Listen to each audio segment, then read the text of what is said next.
Hello বন্ধুরা, welcome to my channel. আমি সুশান্ত। আজকের এই ভিডিওয় আমরা ক্লাস 6-এর গণিত বইয়ের কোষে দেখি 16.1-এর যে অঙ্কগুলি রয়েছে সেগুলিকে সমাধান করব, অর্থাৎ নিয়ন্ত্রিত সংখ্যা ও সংখ্যারেখা সম্পর্কিত ধারণা। আর ভিডিওটি শুরু করার আগে বলি, অনেক পরিশ্রম করে তোমাদের এই ভিডিওগুলি আমি নিয়ে আসি। যদি ভিডিওগুলি দেখে সামান্য পরিমাণও উপকার হয় অবশ্যই একটা লাইক দিয়ে দিও, আর সাথে সাথে তার নিচেও যদি কোনো হাইপ অপশান থাকে সেটাকেও ক্লিক করে দিও। তো দেখো, এই অঙ্কগুলি শুরু করার আগে তোমাদেরকে পিছনের দিকে কয়েকটি জিনিস ভালো করে বুঝে নিতে হবে। এই যে এখানে 162 নম্বর পৃষ্ঠায় দেখো লেখা রয়েছে নিয়ন্ত্রিত সংখ্যা কাকে বলে। তো তোমরা এখানটা ভালো করে আগে পড়ে নেবে। দেখো এই যে লেখা রয়েছে +2 টাকা, +1 কিলোমিটার, +2 কিলোমিটার, +3 কিলোমিটার, এগুলি কী বলা হচ্ছে? রাশি। আর এরা এককযুক্ত সংখ্যা, কিন্তু আমরা যদি শুধু +1, +2, +3 এদের একক কিন্তু নেই। দেখতে পেয়েছি যে কিলোমিটার কিলোমিটার লেখা ছিল, এগুলো কিন্তু নেই, শুধু +1, +2, +3 লেখা রয়েছে। তাই এরা কি? ধনাত্মক সংখ্যা। ধনাত্মক মানে কি? এই যে প্লাস চিহ্ন রয়েছে, প্লাস চিহ্ন দিয়ে যে সংখ্যাগুলো থাকে সেগুলো সব ধনাত্মক। বুঝতে পেরেছো? আর যদি ওর বিপরীত লিখি, বিপরীত মানে কি? সম্পূর্ণ উল্টো হবে। তাহলে প্লাসের বিপরীত কি? মাইনাস। এ দেখো -1, -2, -3, -6, এগুলোকে কী বলা হয়? না, ঋণাত্মক সংখ্যা। তাহলে দেখো প্লাস দিয়ে সংখ্যাগুলো লেখা থাকলে সেগুলো হচ্ছে ধনাত্মক, আর মাইনাস দিয়ে থাকলে ঋণাত্মক। এবার এই প্লাস এবং মাইনাস উভয় সংখ্যাগুলোকে একসাথে কি বলা হচ্ছে? না, নিয়ন্ত্রিত সংখ্যা। দেখতে পেয়েছো? এই যে এই সংখ্যাগুলিকে নিয়ন্ত্রিত সংখ্যা বলা হয়। তাই নিয়ন্ত্রিত সংখ্যার মান ও দিক 2 আছে। এইবার দেখো আর একটা জিনিস, 163 নম্বর পৃষ্ঠাটা দেখো এবার, যে দুটি বিপরীত চিহ্নযুক্ত সংখ্যা যাদের পরম মান সমান তাদের বিপরীত সংখ্যা বলা হয়। দেখতে পেয়েছো? তাহলে এই যে বিপরীত সংখ্যা কাকে বলা হচ্ছে? দুটো বিপরীত চিহ্নযুক্ত সংখ্যা যাদের পরম মান সমান। দেখো পরম মান কাকে বলে সেটা আগে জানতে হবে। পরম মান মানে হচ্ছে, ধরো কোনো একটি সংখ্যা লেখা রয়েছে +3, তার পরম মান মানে হলো ওই চিহ্নটাকে তুলে দিয়ে শুধু সংখ্যাটা লিখতে হবে। বুঝতে পেরেছো? আর এইখানে দেখো একটু উদাহরণ দেওয়া রয়েছে, দেখলে বুঝতে পারবে। এই যে -7, এর বিপরীত সংখ্যা কী হচ্ছে? +7, কিন্তু এদের পরম মান কত হবে? দেখো আমি পরম মান মানে কি বলেছি? চিহ্নগুলো উঠে যাবে। তাহলে এই -7-এরও পরম মান হচ্ছে শুধু 7, +7-এরও পরম মান কি? শুধু 7, তাই তো? তাহলে এই যে দুটো সমান হচ্ছে বিপরীত সংখ্যা, তাদেরকে বলা হবে। তাহলে দুজনেরই পরম মান সমান, তাহলে এগুলোকে বলা হয় বিপরীত সংখ্যা। এবার দেখো আমরা অঙ্কগুলি সমাধান করব। একের দাগের বলেছে যে সংখ্যারেখা তৈরি করে নিচের সংখ্যাগুলো সংখ্যারেখায় দেখায় ও নাম দিই। তাহলে সংখ্যারেখা প্রথমে একটা তৈরি করতে হবে, এগুলো সেখানে বোস কাটিয়ে তাদের নামগুলি দিতে হবে। বুঝতে পেরেছো?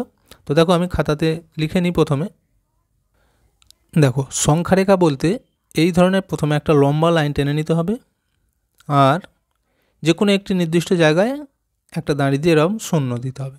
এরপর ডান দিকে সমান দূরত্ব অনুযায়ী আমরা ঘর কাটবো, বাম দিকেও তাই সমান দূরত্ব অনুযায়ী ঘর কাটবো। তারপর দেখো এইদিকে এক এক করে আমরা বাড়তে থাকবো, +1, +2, +3, +4, +5, এইভাবে বেড়ে বেড়ে চলে যাবে। বুঝতে পেরেছ? দূরত্বটা সমান রাখবে। আর বাম দিকের ঘরে কী লিখতে হবে? মাইনাস দিয়ে সব, -1, -2, -3, -4, এইভাবে চলতে থাকবে। এটাই হচ্ছে সংখ্যারেখা। এইবার দেখো আমরা যদি এইগুলো এইখানে বোস কাটাই কীভাবে বসাবো। এই যে বলেছে +5, -2, +3, -6, +2, -5, এ যথাক্রমে ABCDEF নাম দিই। তার মানে এইগুলো কি নাম দিতে হবে? এগুলো। তাহলে আমরা দেখো এই যে +5 আছে, এর নাম দেবো কত? A। -2 আছে, এর নাম দেবো B। বুঝতে পেরেছো? এইভাবে পরপর নামগুলো দিতে হবে। +3 আছে, এর নাম দেবো C। এইভাবে পরপর চলতে থাকবে। আচ্ছা, প্রথমে আমরা এগুলো বস কাটাই। দেখো প্রথমে কোথায় আছে? +5, তাই তো? তাহলে দেখো এখানে +5 কোথায় আছে? এই দেখো এইখানে +5, এই বরাবর। তাহলে এইখানটার আমাদের নাম দিতে বলেছে। তাহলে প্রথমে কী ছিল? A, এটা নাম দেবো A। এরপর কত আছে? -2, কোথায় আছে দেখো তো? এই যে এখানে -2। তাহলে এই ঘরটার নাম কত দেবো? দেখো কি বলেছিল? B, এখানে দেবো B। এরপর আছে +3, এই যে +3, তাহলে এর জায়গায় কী দিতে হবে, এই যে সি নাম দেবো, এখানে সি। এরপর দেখো আছে -6, -6 মানে এই দিকে, এই যে -6, এইখানে কত নাম দেবো, ডি। তারপর আছে +2, দেখো +2 মানে এইখানে, তাহলে ডি এর পর কত ছিল দেখো ই, মানে এইখানটাতে নাম দিতে হবে ই। এরপর আছে -5, -5 এই যে এইখানে নাম দেবো, এই যে এফ আছে, তাহলে এইখানটায় নাম দিয়ে দিলাম এফ। এই হচ্ছে নামগুলি আমরা দিয়েছি। এরপর দেখো আমরা অঙ্কই যা চেয়েছে সেগুলি একে একে লিখব। এরটা কি বলেছে, বি থেকে ই এর দূরত্ব কত ঘর মাপি। বি থেকে ই, আচ্ছা আমাদের দেখো বি কোথায় হয়েছে, এইখানে। ই কোথায় হয়েছে, এইখানে। তাহলে এইখান থেকে এইখান ক ঘর হচ্ছে সেটা মেপে নাও। দেখো 1 ঘর, 2 ঘর, 3 ঘর, 4 ঘর, তাই তো। তাহলে আমরা লিখবো এখানে বি থেকে ই এর দূরত্ব কত ঘর হলো, 4 ঘর। আচ্ছা বি এরটা দেখো এবার কি বলেছে, এ বি এর থেকে কত ঘর ডান দিকে মাপি। এ কোথায় আছে দেখো তো, এইখানে, এইখানে এ। আর বি কোথায় আছে, বি আছে এইখানে। আমাদের প্রশ্নটা কিন্তু কি করেছে ভালো করে বুঝবে আগে, বলেছে এই বি এর থেকে এ কত ঘর ডান দিকে, মানে ওই একই হবে যে কত ঘর দূরে অবস্থিত। তাহলে গুনে নাও, 1 2 3 4 5 6 7, 7 ঘর। তাহলে এখানে লিখতে হবে যে এ বি এর থেকে 7 ঘর ডান দিকে। আচ্ছা এরপর সি এরটা দেখো আমি এখানে লিখে দিচ্ছি, সি এরটা কী বলেছে, ডি ই এর থেকে কত ঘর বাম দিকে মাপি। তাহলে ডি কোথায় আছে আগে দেখো, ডি আছে এইখানে। ই কোথায় আছে, ই আছে এইখানে। আমাদের বলেছে যে ই এর থেকে কত ঘর বাম দিকে, মানে এর থেকে ডিটা এই দিকে পড়ছে, তাহলে এই দিকে কত ঘর পিছনের দিকে হচ্ছে দেখো, 1 2 3 4 5 6 7 8, 8 ঘর। তাহলে এখানে লিখবো আমরা যে ডি ই এর থেকে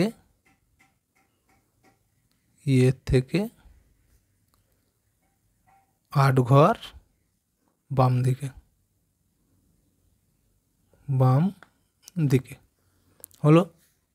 আচ্ছা এরপর ডি এরটা দেখি কি বলেছে দেখো, ডি এ বলেছে যে ডি এফ এর থেকে কত ঘর বাম দিকে মেপে লিখি। আচ্ছা ডি কোথায়, এইখানে। এফ কোথায়, এইখানে। তাহলে ডিটা এফ এর থেকে কত ঘর বাম দিকে, দেখো এখান থেকে এখানে 1 ঘরই পড়ছে। তাহলে আমরা এখানে লিখব যে ডি এফ এর থেকে 1 ঘর বাম দিকে। আচ্ছা এরপরেরটা দেখো কি আছে, এরপর এফ, এই ই। এর উত্তর কি বলেছে দেখো, এ ও এফ এর ঘরের যে সংখ্যা দুটি আছে তাদের মধ্যে সম্পর্ক কি। এ আর এফ, তাহলে দেখো এ কোথায় আছে আর এফ কোথায় আছে। দেখো এ আছে এইখানে, এফ আছে এইখানে, দেখতে পেয়েছো। দেখো এফ -5, এ +5, তাহলে এদের মধ্যে সম্পর্কটা কি হবে, কি সম্পর্ক বলো তো, সম্পূর্ণ। দেখো এই যে +5 তার বিপরীত কি হয়, -5, তাহলে এদের সম্পর্ক কি হচ্ছে, সম্পূর্ণ বিপরীত, তাই তো। এখানে তাহলে লিখতে হবে যে এ আর কি বলেছিল, এফ এর মধ্যে সম্পর্ক হচ্ছে কি না বিপরীত, বিপরীত। এফ এটা কি বলেছে দেখো, বি ও ই এর ঘরে যে সংখ্যা দুটি আছে তাদের পরম মান কি। তাহলে সংখ্যা রেখাটি আগে দেখো, বি আর ই এর মধ্যে বলেছে, তাহলে বি কোথায়, এইখানে। ই কোথায়, এইখানে। সংখ্যা দুটির পরম মান। আচ্ছা দেখো বি এ হচ্ছে -2, ই এ +2, আর পরম মান লিখতে বলেছে। তো পরম মান কীভাবে বার করা আমি বললাম আগেই, যে পরম মান মানে যে সংখ্যাটির এই যে আগে চিহ্নগুলো রয়েছে চিহ্নগুলোকে তুলে দিতে হবে। তাহলে এই +2 এর পরম মান কত হবে, শুধু 2, আবার যদি -2 এর এই মাইনাসটা তুলে দিই তাহলে এর পরমান হচ্ছে শুধু 2, তাহলে দুজনেরই পরমান কত হচ্ছে শুধু 2। এখানে আমরা সেটাই লিখব, বি ও ই এর পরমান 2। 2 এর দাগেরগুলি দেখো, নিচের রাশিগুলো কি বোঝায় লিখি। দেখো এখানে দেওয়া রয়েছে -10 টাকা লাভ, -15 মিটার উপরে, -36 গ্রাম কম। আচ্ছা এইগুলি কি বোঝায় বলতে দেখো, তার মানে আমাদেরকে বিপরীতগুলোকে লিখতে হবে। তাহলে দেখো লেখা আছে -10 টাকা লাভ, তাহলে আমরা এখানে লিখব শুধু 10 টাকা, লাভের জায়গায় কী বলুন ক্ষতি হলো, এটা হচ্ছে এ এরটা। আচ্ছা আবার বি এরটা যদি করি, কি লেখা আছে দেখো -15 মিটার উপরে, তাহলে মাইনাসটা তুলে দিয়ে শুধু লিখব 15 মিটার, উপরেরটার বিপরীত কী হবে নিচে, এইভাবে করতে হবে। আচ্ছা সি এরটা দেখো -36 গ্রাম কম আছে, তাহলে কমের বিপরীত কি বেশি, আর মাইনাসের জায়গায় কী হয়েছে প্লাস, তাহলে শুধু 36 গ্রাম বেশি, এইভাবে কিন্তু লিখতে হবে। আচ্ছা ডি এরটা দেখো -18 মিটার পূর্ব দিকে, তাহলে পূর্ব দিকের বিপরীত কী হবে পশ্চিম দিকে, আর মাইনাসটা তুলে দেবো আমরা, তো লিখবো 18 মিটার পশ্চিম দিকে। আচ্ছা ইয়েরটা দেখো -23 টাকা জমা, তাহলে জমার বিপরীত কী হবে খরচ বা খরচা, তাহলে মাইনাসটা উঠে যাচ্ছে শুধু 23 টাকা খরচ বা খরচা যা হোক একটা লিখবে। আচ্ছা এফেরটা দেখো কি আছে -5 কিলোমিটার দক্ষিণ দিকে, তাহলে দক্ষিণের বিপরীত কী লিখব উত্তর দিকে, আর মাইনাসটা তুলে দিতে হবে, তাহলে লিখব 5 কিমি উত্তর দিকে, হয়ে গেল। এবার 3 দাগেরগুলি দেখো, নিচের সংখ্যাগুলির পরম মান লিখি। তো পরম মান কি বলে দিয়েছি কিন্তু এর আগেই আমি, তো দেখো খাতায় আগে টুকে নিই। এই যে একেরটা বলেছে -12 এর পরম মান, তাহলে পরম মান মানে আমি বলেছি কি যে চিহ্নগুলো রয়েছে চিহ্নগুলো উঠে যেয়ে শুধু সংখ্যাটা থাকবে, তাহলে -12 এর পরম মান হবে শুধু 12। আর দেখো এগুলো আমি ডট ডট দিয়ে নিয়েছি একই লেখা বলে, তাহলে এই যে +13 এর পরম মান তাহলে কত হবে শুধু 13। আবার দেখো সি এরটা রয়েছে -22 এর পরম মান, তাহলে মাইনাসটা উঠে যে কী হবে শুধু 22, এগুলো তোমরা সমান দিয়ে লিখতে পারো। আর ডি এর -61 এর পরম মান শুধু 61, সমান দিতে হবে না থাক। আর এরটা দেখো +17 এর পরম মান কত হবে শুধু 17, হয়ে গেল। 4 দাগেরগুলি দেখো, এখানে বলেছে যে নিচের রাশিগুলির বিপরীত রাশি খুঁজি। এই যে বলেছে 10 টাকা ব্যয়, -15 মিটার উপরে ওঠা, সি এ বলেছে যে 81 টাকা লাভ, ডি এ বলেছে -35 মিটার নিচে নামা। তো এগুলির বিপরীত রাশি তো কিভাবে করে দেখো, এখানে কিন্তু আমরা বিপরীত রাশিটা দু রকমভাবে করতে পারবো। বিপরীত মানেই বলেছি সম্পূর্ণ উল্টো হবে, তাই তো, যদি প্লাস থাকে সেখানে মাইনাস, মাইনাস থাকলে প্লাস, বা কোনো কিছু যদি লেখাও থাকে তার বিপরীত, যেমন এই যে ব্যয় তার বিপরীত কী হবে আয়, বা উপরে তার বিপরীত কী হয় নিচে, এইভাবে করতে পারবো। তাহলে দেখো আমরা যদি প্রথমে সংখ্যাগুলোকে বিপরীত করি তাহলে বাকি যে লেখাগুলো আছে একই রেখে দেবো, আবার যদি এই লেখাগুলোকে বিপরীত করি সংখ্যাগুলোকে আমরা একই রেখে দেবো। বুঝতে পেরেছো, দুরকমভাবে উত্তর করতে পারবো। দেখো এটা বলেছিল 10 টাকা ব্যয়, তাহলে এইটা যদি আমরা বিপরীত রাশি লিখি কী হবে বলো তো উত্তরটা, আমি এইখানে দেখাচ্ছি দুটো কিন্তু উত্তর করতে পারবো। আমি কি বলেছি প্রথমে যদি সংখ্যা দিয়ে বিপরীত করি তাহলে 10 আছে মানে +10, এর আগে কিছু নেই মানে কি প্লাস আছে, তাহলে এর বিপরীত কী হবে -10 টাকা ব্যয়। তাহলে আমি কি বলেছি যে চিহ্ন চেঞ্জ করলে বাকি লেখাটা যা আছে তাই থাকবে। এবার দেখো যদি আমরা এইখানের লেখাটাকে চেঞ্জ করি তাহলে এই দিকে আবার যা আছে তাই থাকবে। তাহলে এখানে কী ছিল 10 টাকা ছিল, 10 টাকাই লিখে দেবো। আর এখানে কী ছিল ব্যয়, তাহলে এখানে আমরা লিখতে পারি আয়, হলো। আচ্ছা বি এরটা দেখো এবার কত ছিল, এখানে ছিল -15 মিটার উপরে ওঠা, উপরে ওঠা। তাহলে এর বিপরীত আমরা দুটো লিখতে পারবো। দেখো কি হবে, প্রথমেই যদি এই সংখ্যার পরিবর্তন করি, মাইনাস আছে তাহলে এখানে হয়ে যাবে +15, তাই তো, কিছু নেই মানে কি +15, আর বাকিটা যা আছে তাই রয়ে যাবে। এত মিটার উপরে ওঠা। আর আমরা যদি এই লেখার পরিবর্তন করি, উপরের বিপরীত কি হবে, নিচে, তাহলে বাকি যা আছে তাই রয়ে যাবে, যে -15 মিটার নিচে নামা হয়ে যাবে। এইভাবে কিন্তু করতে হবে। আচ্ছা, সিএরটা দেখো সিএরটা বলেছে 81 টাকা লাভ। তাহলে এটা আমরা যদি উত্তর লিখি, কি লিখতে পারি, মাইনাস দিয়ে যদি লিখি তাহলে এখানে কিছু নেই মানে কি প্লাস আছে, তাহলে আমরা লিখতে পারি -81 টাকা লাভ। সবসময় একটা জিনিস মনে রাখবে, তোমরা যদি সংখ্যার মধ্যে পরিবর্তন করো লেখাটা একই থাকবে, আর লেখার মধ্যে পরিবর্তন করলে সংখ্যাটা একই রাখবে। তাহলে এটা একটা উত্তর বেরোচ্ছে। আর একটা আমরা কি লিখতে পারি, যে 81 টাকা লাভের জায়গায় লিখব ক্ষতি, 81 টাকা ক্ষতি। আচ্ছা, ডি এটা দেখো, এবার এখানে বলেছে -35 মিটার নিচে নামা। তাহলে একে যদি আমরা বিপরীত রাশি করি কি হবে, মাইনাসের বিপরীত কি হচ্ছে, তাহলে প্লাস, বা শুধু 35 লিখে দেবে, 35 মিটার নিচে নামা। অথবা আমরা যদি এইটাকে চেঞ্জ করি, যে নিচে নামার জায়গায় কী হবে, তাহলে উপরে উঠা, তখন এইটা কিন্তু একই থাকবে, -35 মিটার উপরে ওঠা। আচ্ছা, আর কি আছে দেখো ইয়েটা -24 কিলোগ্রাম ওজন বৃদ্ধি। তাহলে এই সংখ্যার মধ্যে আমরা যদি পরিবর্তন করি, উত্তর লিখতে পারবো কি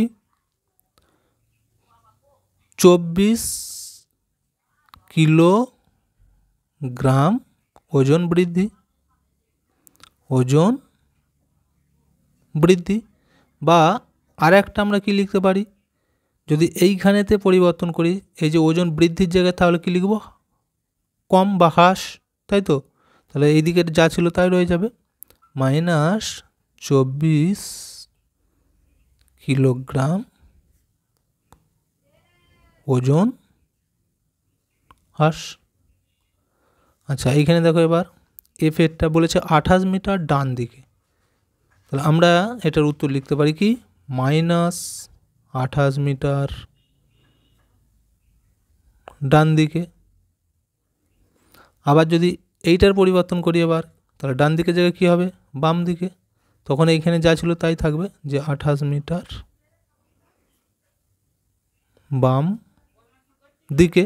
এই হচ্ছে উত্তর। দেখো এখনও একটা আছে, দেখো 9 কিগ্রা ওজন হ্রাস। তাহলে এইখানে আমরা যদি বিপরীত রাশি তৈরি করি, কি লিখতে পারি, -9 কিগ্রা ওজন হ্রাস। অথবা লিখতে পারি 9 কিগ্রা ওজন, তাহলে এইটার বিপরীত লিখবো আমরা, কী হবে, বৃদ্ধি বা এরই। এইভাবে কিন্তু করতে হবে। আচ্ছা, 5 দাগেরগুলি দেখো, সংখ্যা রেখার সাহায্যে ফাঁকা ঘরে চিহ্ন বসায়। দেখো এখানে দুটো কিন্তু চিহ্ন দিয়ে আছে, একটা হচ্ছে গ্রেটার দ্যান, একটাকে বলা হয় লেস দ্যান। বুঝতে পেরেছ?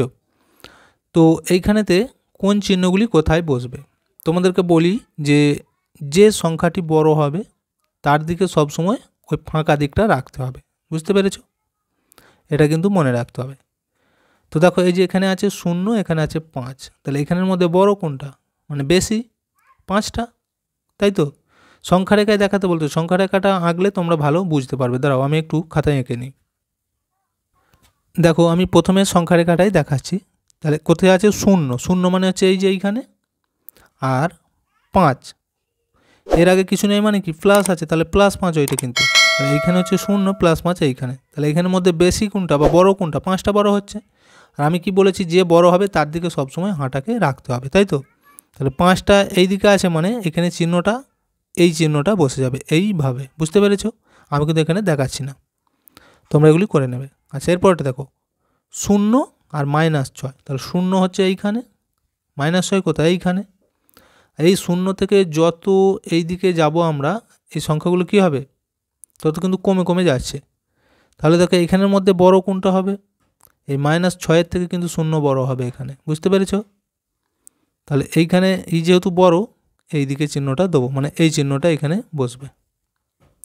আচ্ছা, এরপরটা দেখো 6 -6, তাহলে 6 বলতে এই যে এখানে +6 আর -6 মানে এইখানে। দেখেই বোঝা যাচ্ছে যে প্লাসের দিকে সংখ্যা সবসময় বড় হয়, তাহলে এইটা হচ্ছে বড়।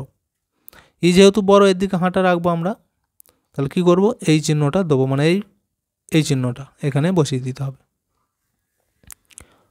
4টা দেখো -8 -10, তাহলে দেখো -8 মানে হচ্ছে এইখানে, আর -10 মানে এইখানে যদি আমি আরও একটু বাড়িয়ে নিই তাহলেই তোমরা পেয়ে যাবে। এখানে হয়ে যাবে -10 -10, এই -9 10, তাহলে এইখানে একটা সংখ্যা, এখানে একটা সংখ্যা। এর মধ্যে বড় কোনটা, কোন দিকে চিহ্নটা দেবো, এই দিকে চিহ্নটা দেবো, এই চিহ্নটা। দেখো 8 হচ্ছে এইখানে, 10 হচ্ছে এইখানে। এই 0 থেকে কাছে যে সংখ্যাগুলো থাকবে সেগুলো কিন্তু বড়, আর যত পিছনের দিকে যাব সেই সংখ্যা কিন্তু তত তার ভ্যালুগুলো কিন্তু কম হতে হতে থাকবে, বুঝতে পেরেছ? আচ্ছা, এরপর এটা দেখো -1 -11, ওই একই রকম হবে। দেখো -1 মানে এইখানে, আর -11 মানে এইখানে আর একটা ঘর যদি আমি বাড়িয়ে দিই তাহলে -11 হয়ে যাচ্ছে। তাহলে এইখানে আর এইখানে এর মধ্যে কোন সংখ্যাটা বড় হবে, এটা কিন্তু অনেক কমে যাচ্ছে এর ভ্যালুটা, তাহলে এইখানেও তাই আমরা এই চিহ্নটি দেবো।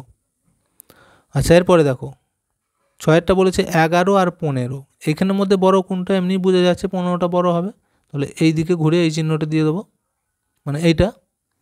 আর এরপর এটা দেখো -10 আর 2, তো -10 এইখানে, 2 এইখানে। সবসময় প্লাসের সংখ্যা বড় হয় বলেছি, এর আগে কিছু নেই মানে কি প্লাস আছে, তাহলে এইটা হচ্ছে বড়, এর দিকে এইভাবে দিয়ে দিতে হবে। এখানে দেখো -100 আর -50, তাহলে কিভাবে বুঝবে, ওই একই নিয়ম। এই যে আমি এখান থেকে যাচ্ছি 11 12 13 14 এভাবে পরপর হতে হতে যাবে মাইনাসের দিকে, তাহলে প্রথম আমরা পেয়ে যাবো কোনটা 50, কিন্তু 100 পেতে গেলে আরও এগিয়ে এগিয়ে আমাদেরকে যেতে হবে, তাই তো? তাহলে আমি বলেছি যত 0 থেকে কাছের দিকে যেগুলো পাবো সেগুলো বড়, আর যেটা দূরে পাবো সেগুলো হচ্ছে ছোট হবে তত। তাহলে এখানে বড় হচ্ছে -50টা, এইভাবে ঘিরে দিতে হবে, বুঝতে পেরেছ? মানে এই চিহ্নটা এখানে হয়ে যাবে। 6 দাগেরগুলি দেখো এবার। একটা বলেছে -12 এর চেয়ে ছোট 4টি ঋণাত্মক পূর্ণ সংখ্যা লিখি। ঋণাত্মক মানেই বলেছে কি বিয়োগের দিকে, তাই তো?